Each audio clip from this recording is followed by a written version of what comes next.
There we go. All right. Good afternoon, everybody.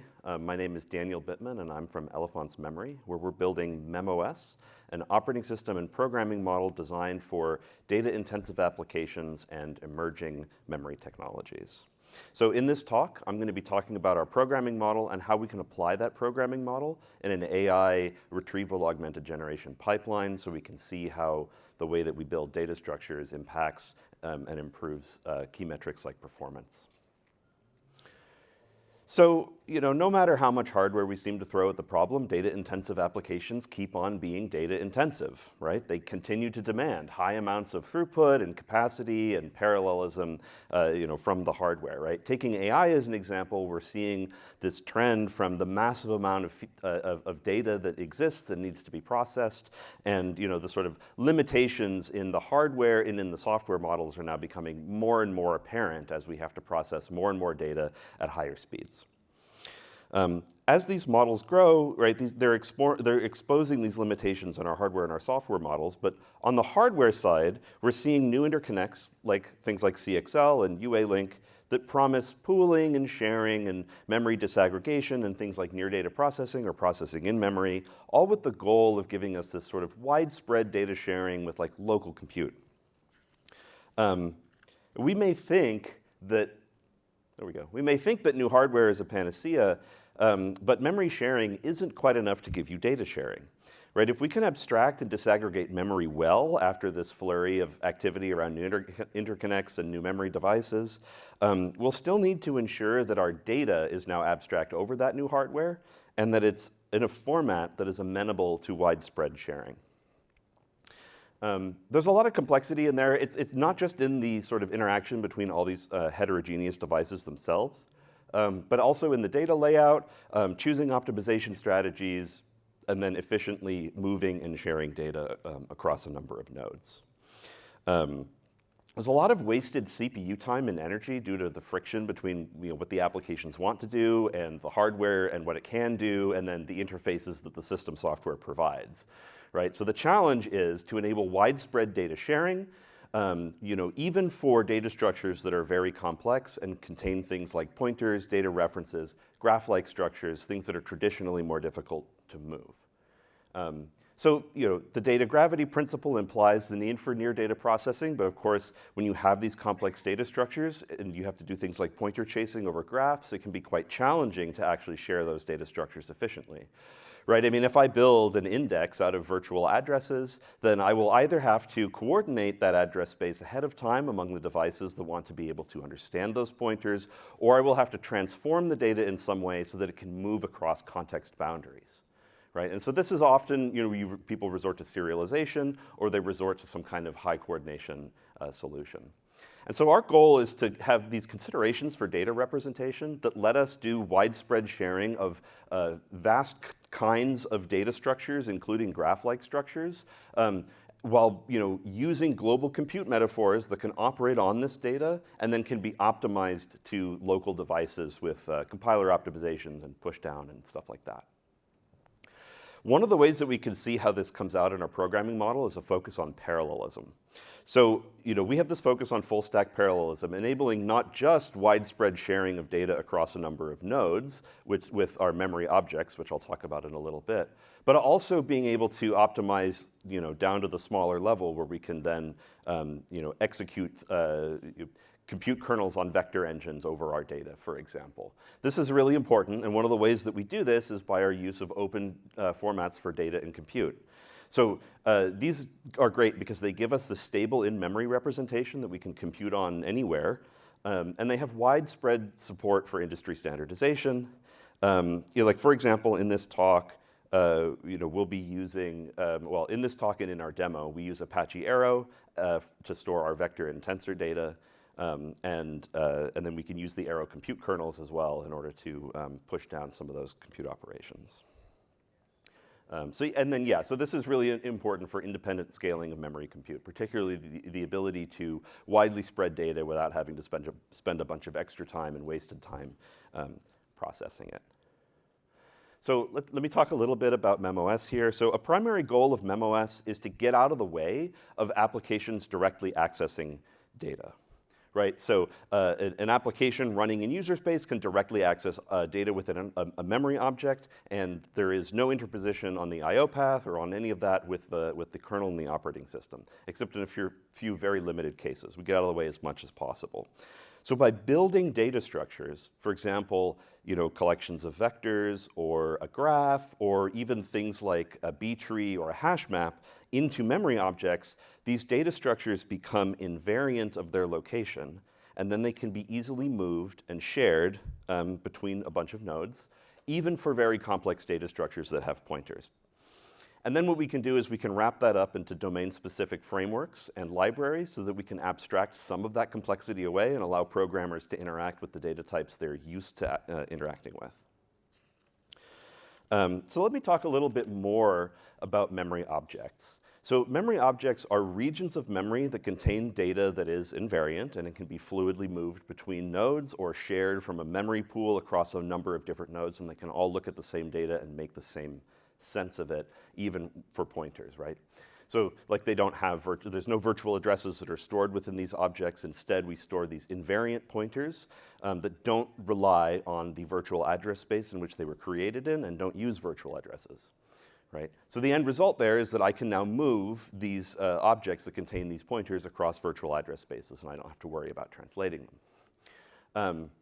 Objects also enable an expression of locality, so they let the application and the programmer kind of specify through things like allocation hints or data structure-specific semantics how objects should be created and then how data should be organized within those objects to improve things like locality and to do things like optimization.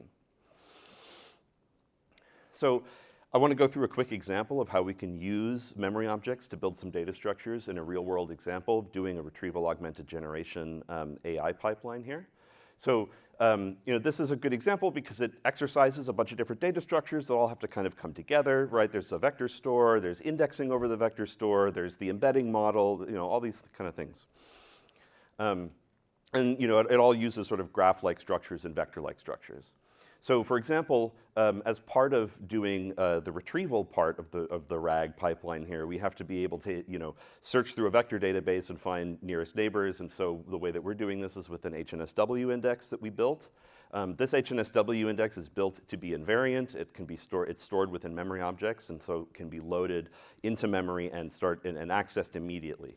As soon as it's mapped, you can start using the data structure. You don't have to do any additional work. And then objects also allow us, like I was talking about locality earlier, they allow us to easily group HNSW nodes by object, and you can group layers into objects, or you can split a layer across multiple objects depending on the size and all of that kind of stuff. And this is really important if you want to be able to easily and dynamically share this data among a bunch of hosts and still want to be able to reconstitute the graph quickly. So what we did is we built the HNSW index within memory objects, and then we compared it to more traditional methods for accessing an HNSW index or an index over a vector store in general. And we found that, of course, it's much faster to load the HNSW index using MemOS and using memory objects. And the reason for this is because as soon as we map that data structure into memory, we're done. Right? The other approaches need to spend time either deserializing, even if it's stored in a binary optimized serialization format. We have to spend time loading and preparing the data structure for use. And so you can see the amount of time spent during load goes way down. And this doesn't impact runtime performance. The invariant pointers have a very minimal overhead. They're very fast to translate.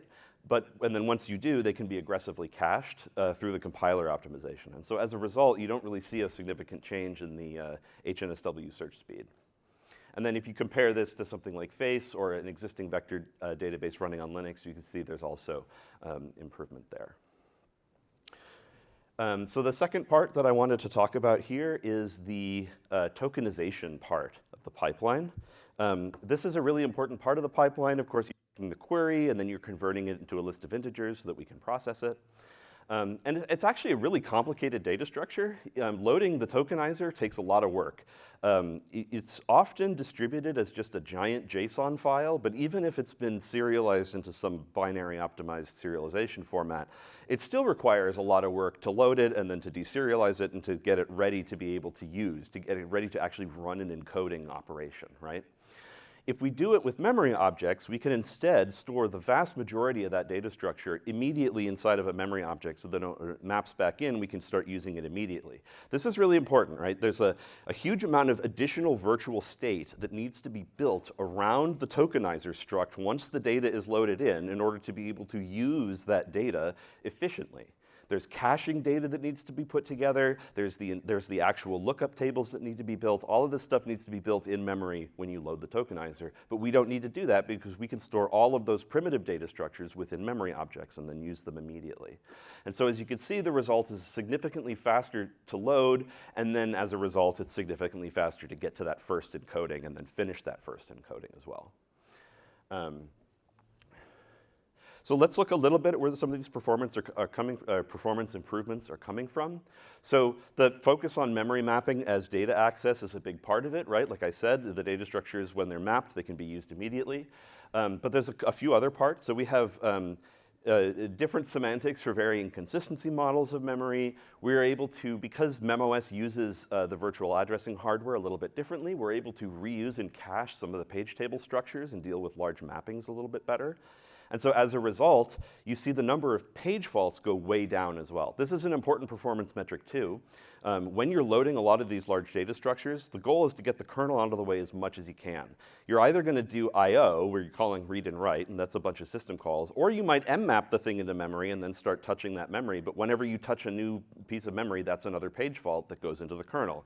Even if that data is in memory already, it still has to go through a page fault. This is called a minor page fault, because the page table entry still has to be initialized for that process. Right? So our strategy, where we're able to cache and reuse page table structures, allows us to dramatically reduce the number of minor page faults that occur when we're running, and it doesn't impact the runtime overhead either. And then there's also a simplification of layers, and then a reduction in building parallel virtual state, right? Like the tokenizer virtual state that's really just a mirror of the state that's on disk, but we had to build it so that we could use it, and we don't have to do that anymore. So I want to quickly talk about where objects come from. So memory objects can either be created directly, or they can be created through a library or a data structure. So as an example, in this HNSW index allocates, creates objects, and then puts the nodes in them during node allocation automatically, based on some configurations of the index and all of that. The key idea here is that application and data structure specific semantics are useful for informing object creation, data layout, and things like optimizations, right?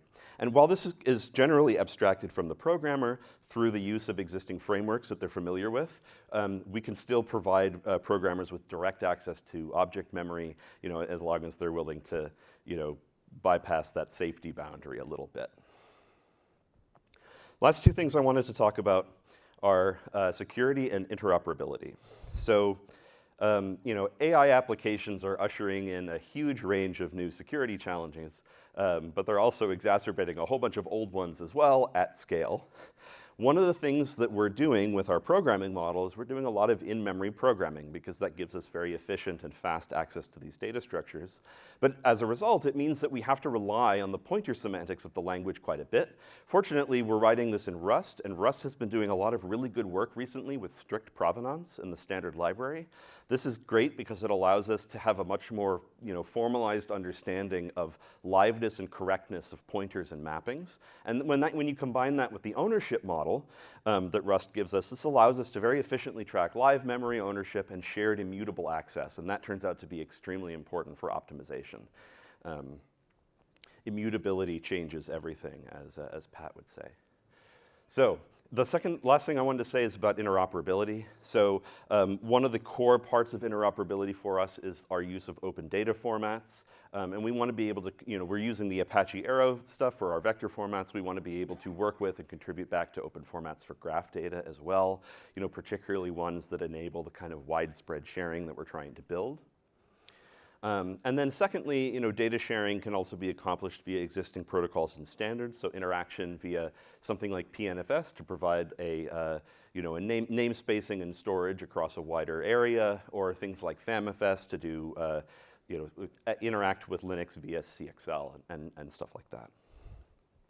So to wrap up here, data-intensive applications and these exciting emerging new hardware technologies are both demanding new programming models for accessing our in-memory data. The friction is becoming quite strong. It would be nice to have a solution. MemOS enables a data-centric programming model that's focused on parallelism, and it gives this flexibility in how you can construct your data structures, and even for very complex data structures that are graph-like and allow you to deal with large data, share it widely without having to deal with a significant amount of coordination the whole time. So yeah, we're a small self-funded startup that's looking for investors and partners in collaboration, and we're particularly interested in working with some of these new memory technologies and companies that are working with these new memory technologies that we find so interesting and exciting. So please come find us in the Innovation Village. We have a little booth where I can go into more detail about this demo, and I can show you guys some really cool graphs showing orders of magnitude improvement in performance in some cases, and also some very cool page fault visualizations as well. So, thank you.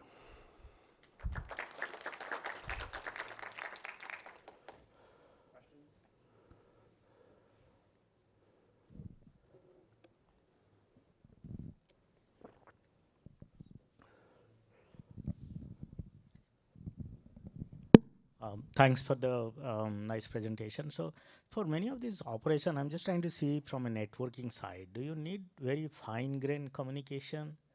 Sorry? On a very fine-grained communication, let's say we are talking at a memory like a byte level, word level kind of thing. So it depends on the underlying protocol and the underlying sort of communication, the underlying technology. It doesn't have to be. So we try to chunk things up as large as we can in a lot of cases. Objects by default tend to be about 1 gigabyte in size because this kind of strikes a nice balance for moving data, but also not having so much overhead with small objects. They can be smaller and they can be sparse, but that's tends to be the size that we chunk them at. And as a result, we tend to be able to deal with less frequent small communications. Yeah. So are you able to hook up the object creation into the standard malloc? Oh, yeah, exactly. So then one of the other things that we had over the summer was an intern that was doing some work with allocation hints, and he was able to sort of connect the dots between applications that want to be able to allocate data structures but provide hints about locality to the allocator with what we're doing with memory objects, so that a fairly standard application can come in and with minimal changes can start suggesting hints to the allocator optionally that can then be used to inform the locality of memory objects or data within memory objects.